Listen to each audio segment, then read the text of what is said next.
Hello guys! Hello Aquarius! Welcome dito sa aking channel, Aquarius. Welcome.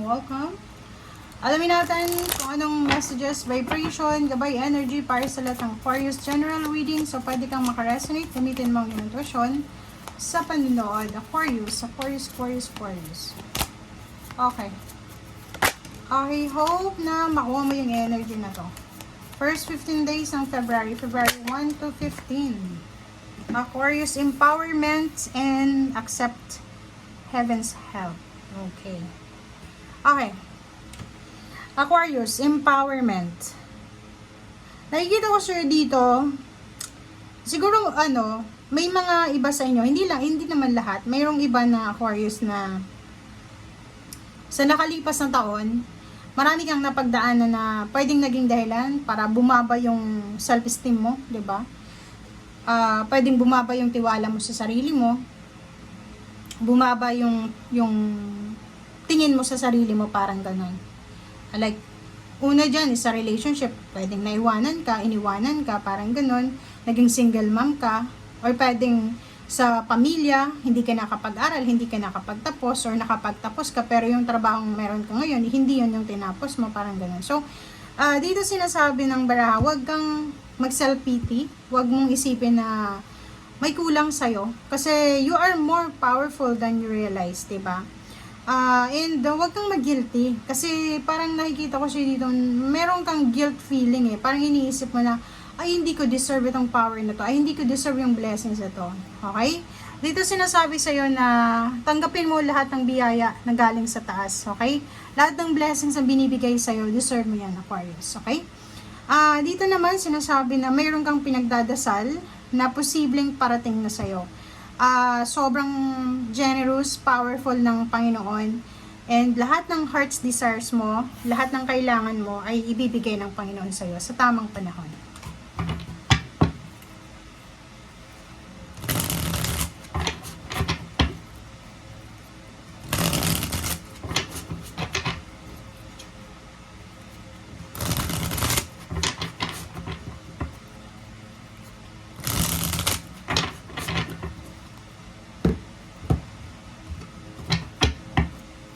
Okay.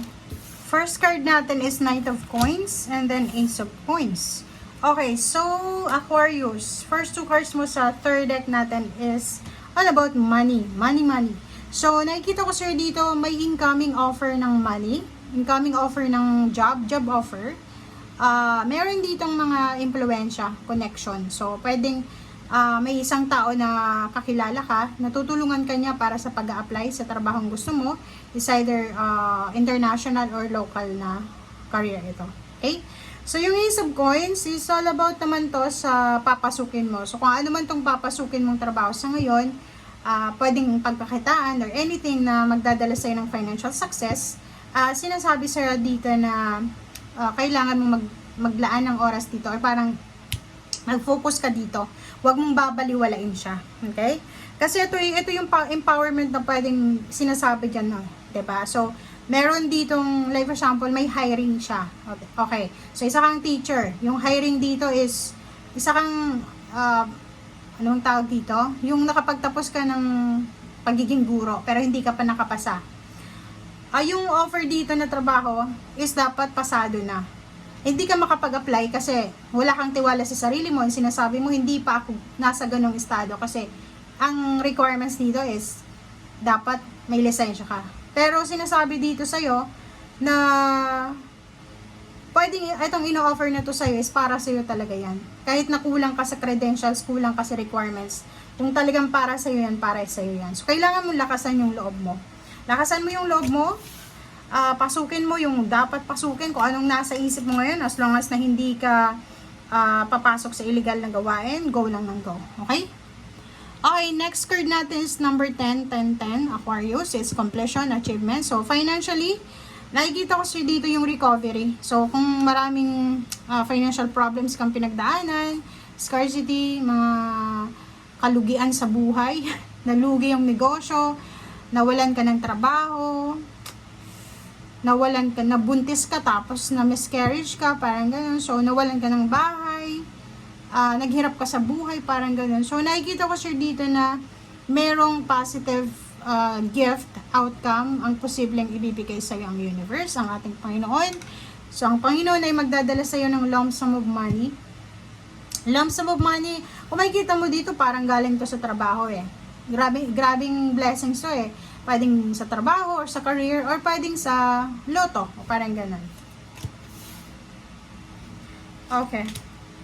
So, sa usaping relationship naman, since nakafocus to sa pera, nakikita ko sir dito na sa relationship, sobrang pagod na pagod ka, Aquarius. Kung may relasyon ka, asawa, live-in partner, boyfriend, girlfriend, or kahit yung relationship mo with your family, yung parents mo, yung kapatid mo, nakikita ko sir dito, ang dami mong obligation, 10 of Wands, pagod na pagod ka na. Pagod na pagod ka, and 5 of Cups, naghihintay ka dito kung sino yung tutulong sa'yo. 'Di ba? Parang iniisip mo na nangihinayang ka sa mga efforts mo, nangihinayang ka na kung may tutulong sana sa'yo sa ngayon, siguro hindi ka masyadong mabibigatan sa kung ano man na tong pinapasan mo.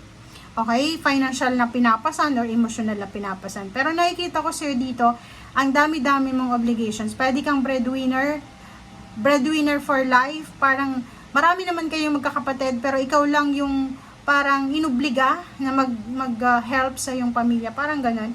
So, yung 10 of Wands dito is, ang dami mong pinapasan everyday. Emotional, grudge and resentment, parang ganun. Kasi minsan, di ba, kahit ayaw mong gawin, ginagawa mo. So, mag-create yun ng grudge, ng resentment sa kapamilya, parang ganun. Okay.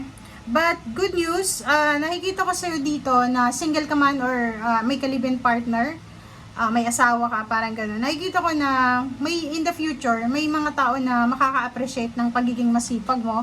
May mga taong makaka-appreciate sa pagiging mabuti mong tao, responsable. Sa usaping trabaho, pwedeng may mag-offer sa'yo ng talagang job talaga siya na pangmatagalan, long-term na career.